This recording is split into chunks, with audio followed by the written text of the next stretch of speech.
Hello and good evening. I'm Melisa Idris. Welcome to Consider This. This is the show where we want you to consider and then reconsider what you know of the news of the day. Kuala Lumpur's worsening traffic congestion is costing Malaysia some 20 billion ringgit annually. This according to a 2020 Prasarana study. Now the government is considering a congestion charge, which is a fee imposed on vehicles using certain roads in certain hours. It's expected to reduce traffic by at least 20%.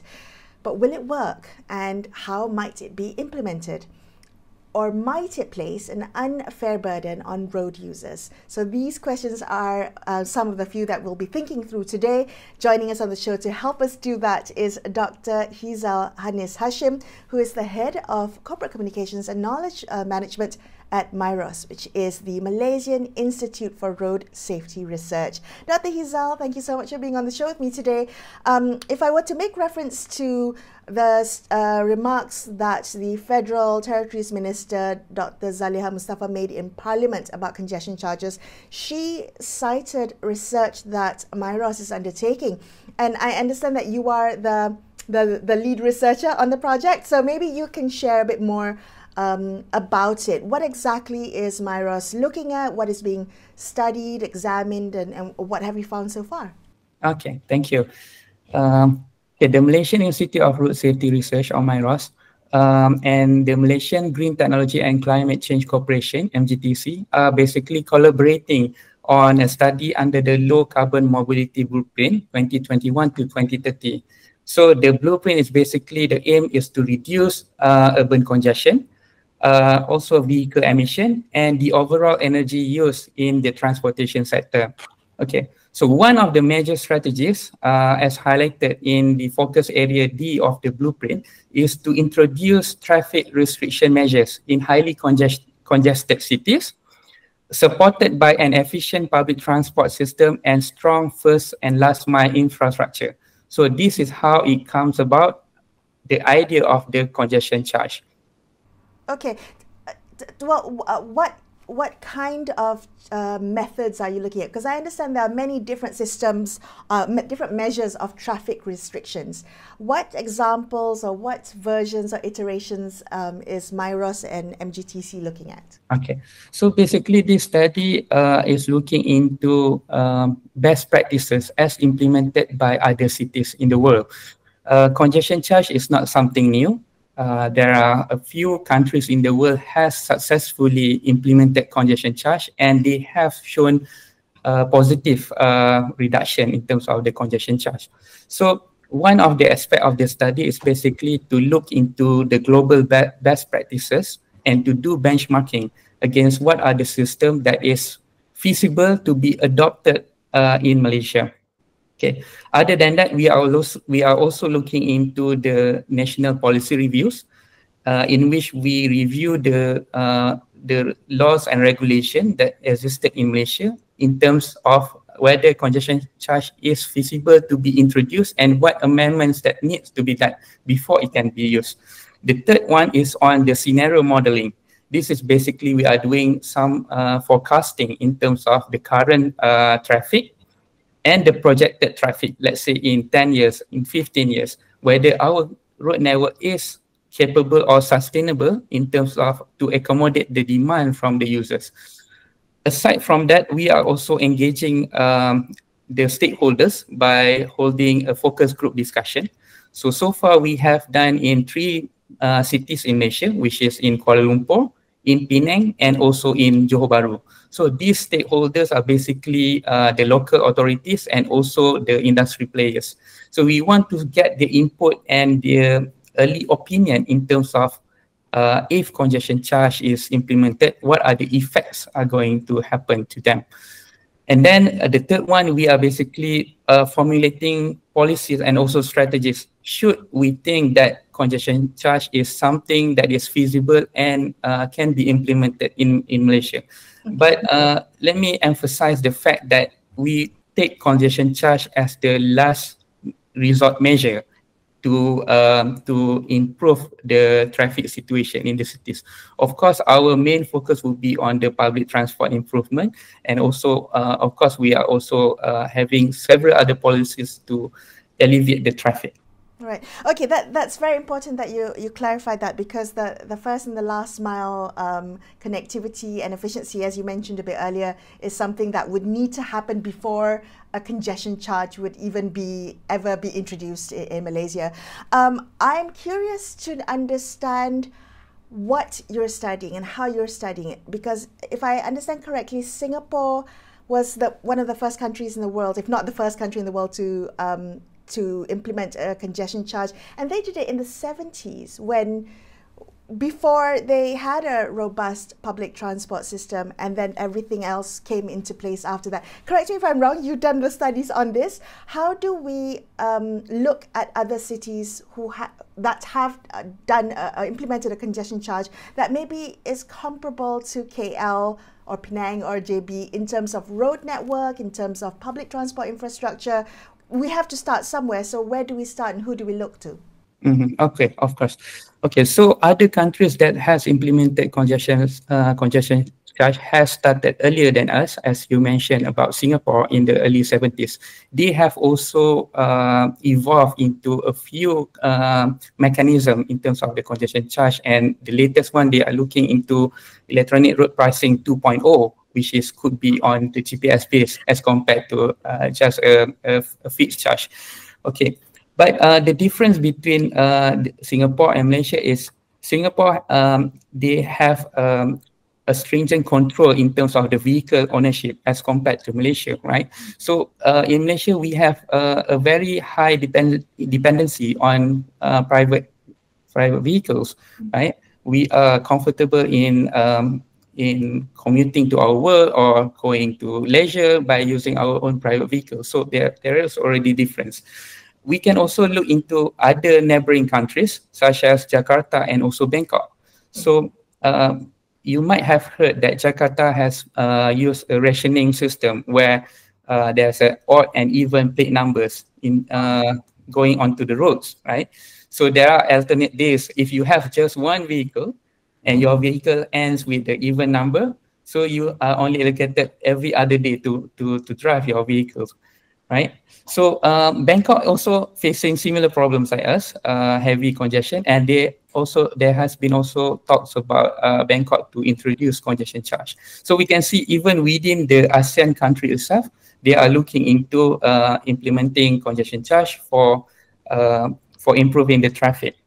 But if we look further to the west, perhaps London is another example that is quite famous in terms of the congestion charge, and they also have the ultra low emission zone, which is specialized for controlling the emission and encourage use of electric vehicles and low emission vehicles to enter the city in order to improve the air quality in the cities. So all of the cities, what we can see is there are proven benefits in terms of introducing them, but they must be complemented with good and reliable public transport, so that people would have alternative to go to wherever they need to go, instead of congestion charge being an additional burden to them. So that is the spirit that we are working on. We want to make sure that there is a viable alternative before such charge can be introduced. Right. But what about businesses or industries or stakeholders that rely on public transport that rely on road transport and cannot migrate to public transport?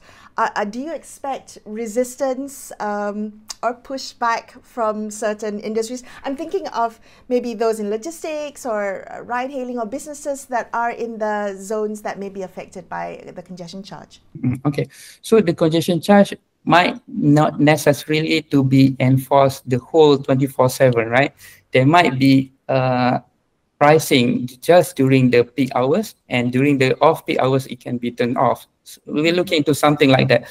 And we might also consider in terms of exemptions and discounts to logistic companies, because we know that they are moving into the cities to deliver goods. So of course, they would need to have access, and we would not want to increase the cost in terms of the goods that they deliver. We are also looking into residents that reside within the city itself.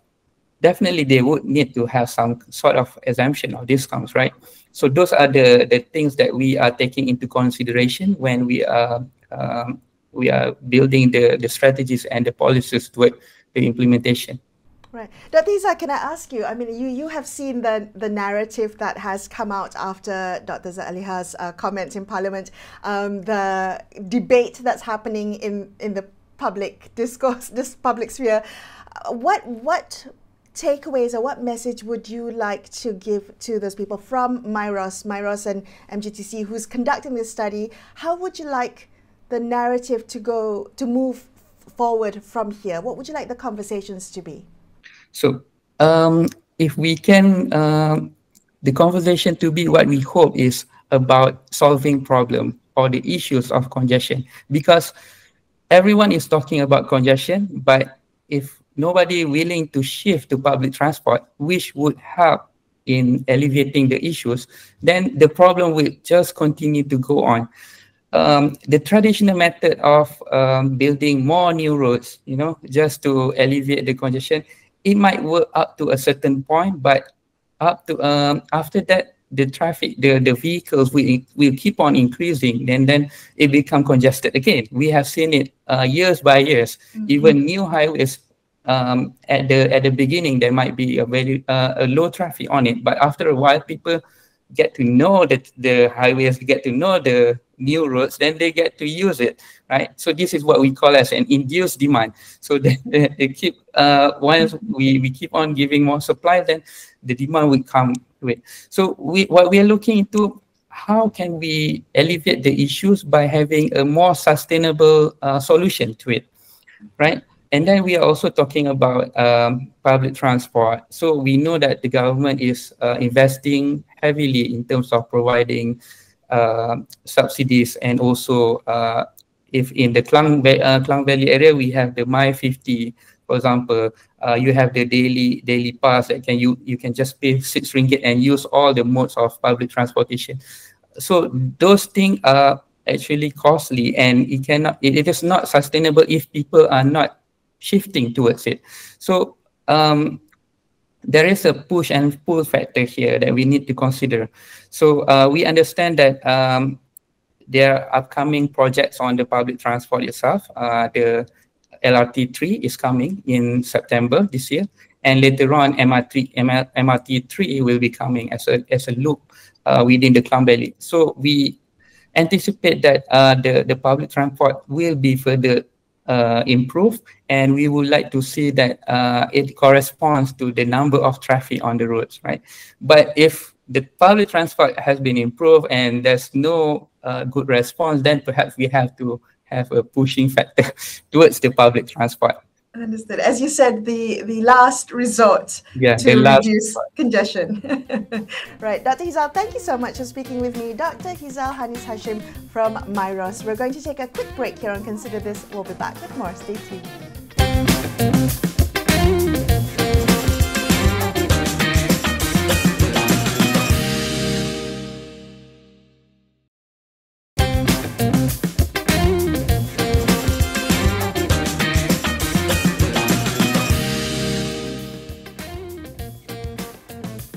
Hi, welcome back to Consider This. I'm Melisa Idris. Let's continue our discussion about congestion pricing. This after the government recently floated a plan to impose charges to enter some city centres.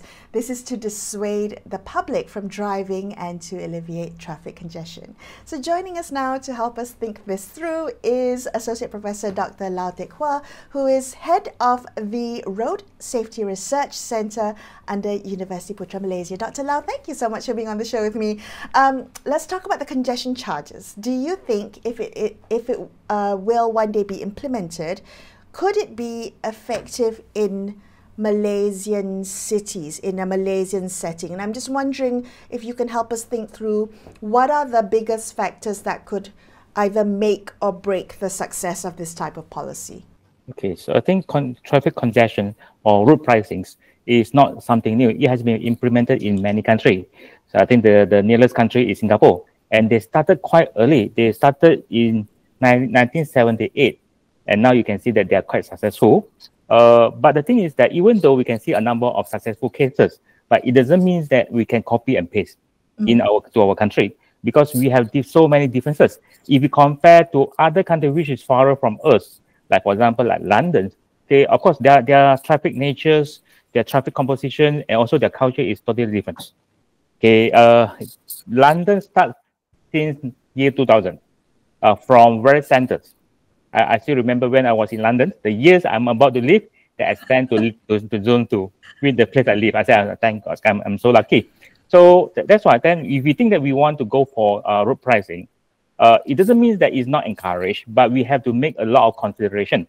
Okay, there are so many aspects. One thing is that when we want to implement any traffic policy, we have to understand that we have a good friends, the motorcyclists. We have many. We have many of them. Okay, so when we implement this, are we going to charge them or not? If people say, oh no, we have to charge everyone, including the motorcyclists, when they enter the town. But the thing is that they are mostly B40.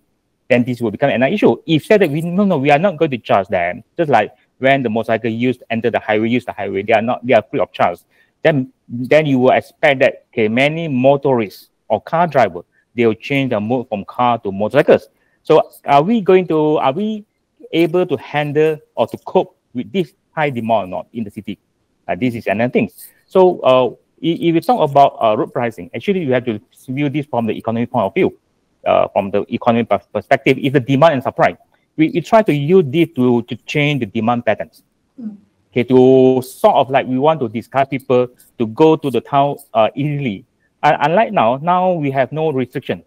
Anytime if you think that if you don't mind to be trapped in the congestion, you can go to the town anytime. There is no restriction at all. So now they think, okay, if we implement the road pricing, means that we want to control the demand or to alter the demand. Okay, so now the thing is that if one day we implement, I don't think that we only implement in KL. We also implement in other major city in Malaysia. Like for example, Georgetown. Georgetown is another challenge. It's another big challenge because it's quite compact. Okay, and there are so many small routes. If you are familiar with Penang, the island routes, then you know that you can go anywhere because there are so many ways. So many ways. So it's quite difficult for you to restrict them fully. And the same thing happened in KL. If you block the roads, I will find other ways. Right. When I find other way, the problem is not solved, but it migrate to another location. Okay. So this is the thing we have to consider seriously. Right. If I may expand on some of the points that you raised, I want to ask you about the psychological and the behavioral aspects, I think, of Malaysian drivers. You talked about changing the demand of road use, for instance.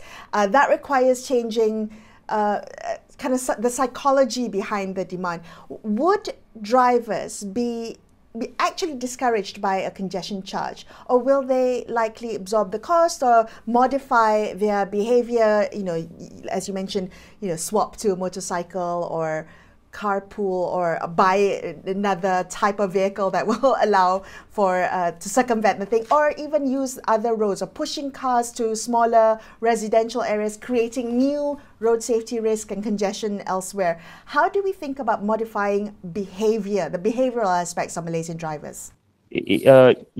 Usually there are two ways for us to alter the demand or the behavior. One is that money change. If I tell that this is not free, then you will control yourself. If I tell that this is free, then you take it or you use it as much as possible. And the other thing is that the convenience, whether you feel convenient or not. If I make you feel not that convenient, maybe you are not going to do too many times. These are two usual way for us to do that. So when we talk about road pricing, I think obviously we want to use money to change people's behavior. The logic is we believe that for example, early morning peaks, I don't think that 100% of the people must travel to the town at the same times. Okay, so when we implement the congestion, we are not going to implement at the flat price. Okay, different hours will have different price levels. Okay, if we can do it in the very good manners, we have the very good equipment to know what is the demand, what is the flow now. then the charging rate will change, will fluctuate. So, but of course, we have to make it very obvious to the public so that they know what time they are going to do to go to town and what price they have to pay. If we can do that, then means that we make it very transparent. Then you have a choice. Or maybe it's not. Maybe I don't need to go now. Or maybe because of this, the company will say that, oh, why not we make our working hours, we change, say from 9:30 to 5:30, for example, because 9:30 the price drop, for example. So we hope that we want to use this way to change not only individual behavior, we also want to change the organization behavior, like company behaviors, so that we want to see the change, because we can see that we live in this city for many years. The car increased substantially. I remember last time, like 20 years ago, we know that this is jam hours, but now there is no jam hours. There is no jam anytime. It can jam for no reasons. So that's why we know that the increase in the level of motorization is much faster than the growth of the infrastructure. The route we know in KL still the same. But maybe people will say that why not we build more highway, the expressway, the city highway? To me, this is not the good way. It's just like chicken and egg. It never ends. When you build highway, then you attract more people to use it. So this is also linked to the behaviors. Dr. Lau, I love that you brought up the fact that it's not just government and policymakers' role to ease congestion, but everyone can play a part, including the private sector, by maybe modifying some of their operational hours, for instance. Can we explore that further? What improvements or changes do you think needs to happen before a congestion charge is even considered or introduced, when we think about all the different players, the business sector, the local government, the federal government, all of these people playing a part? What needs to improve first before we even go to congestion charge? I think the prerequisite is the public transport. Then we have to evaluate whether are we happy enough or not with our public transport. Are they efficient enough? Seriously, for me, my answer is no. If I change my mode from I'm driving to use LRT, it would take maybe like 2 times longer time for me to reach my destination, to come to UPN. So therefore, if one day we want to implement route pricing, first thing is that you must give people a choice. We cannot say that, oh, I'm going to implement the route pricing. I know that the private transport system is not good enough, but I don't care. No, these people will object. People will say no. So you let people use it. Of course, why many people don't want to use the public transport? There are many reasons. One of the reasons is convenient. You cannot control your times. If you compare, you drive. We too used to congestion. Am I right? We trap in the congestion every day. Dah macam dah biasa. So that's why people say that if you ask me, or if you ask my generation, we used to drive car. But if you say that, oh no, you don't drive, it's quite difficult. So therefore, we have to give people a choice, but a good choice, or the alternative. The first things. The second thing is that I always tell my students, route pricing, what is route pricing? But I think I say that route pricing is always the last sort to be considered. Because there are many reasons. All people involved, there are many facilities involved, plans on. So we have to think about, is there any other way for all to solve or to address the problem or not? If you are not talking about road pricing, we just want to know what are the other ways to reduce congestion. We have to think about long term and short term. Long term, we fail. Many years ago, 30 years ago, we have built the culture, we want car. Even our route we built is mainly for car. It's not for other transport mode. You can't walk easily in KL. Am I right? Yes. Because the way we design is mainly for car. We only think about car. So we make a mistake. Can we change it? Yes, but it's quite costly. It's quite costly. But whether the government has the intention to do it or not. Like for example, in front of Bukit Bintang, they close up, not for traffic. I think that one is okay. But because of this, it makes the congestion in the KL city center more worse. This was one thing. The other thing is that we think about short term. Short term is that first there are two things, like the bottleneck. I think that, I mean, everyone know where are the bottleneck. Like the obvious examples, you travel in the highway. Okay, sometimes jam, sometimes no jam. But the moment when you get out from highway, you join the normal route. This is the bottleneck. Okay, can we try to figure out where are them, solve them? Okay, don't be surprised. Maybe because of some bottleneck, it caused a big area congestion. This is one thing. But it seems that we never attempt to do it. I don't know why. Okay. The other thing is that we have many traffic lights. In KL City, we have about 500 traffic light junctions, but not all of them are smart traffic light. It's only like 1% are smart traffic light. Smart traffic light means that they have CCTV, they link to the control room, they can alter the timing, but this is only 1%. How about 99%? Because of the way they coordinate all the traffic light timing is not in an appropriate way. That's why it also reviews the mobility levels in the city centers. Why not we do these two? And it seems that these two measures are not too costly. Yeah. Not costly. Why not we make it? We make it, then we think, see how. Right. So if we make it successfully and we think that we want to be good enough, then we build the confidence among the people. Then people can support us.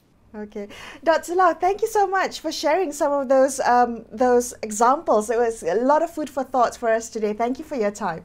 That was Dr. Lau Teik from UPM's Road Safety Research Centre wrapping up this episode of Consider This.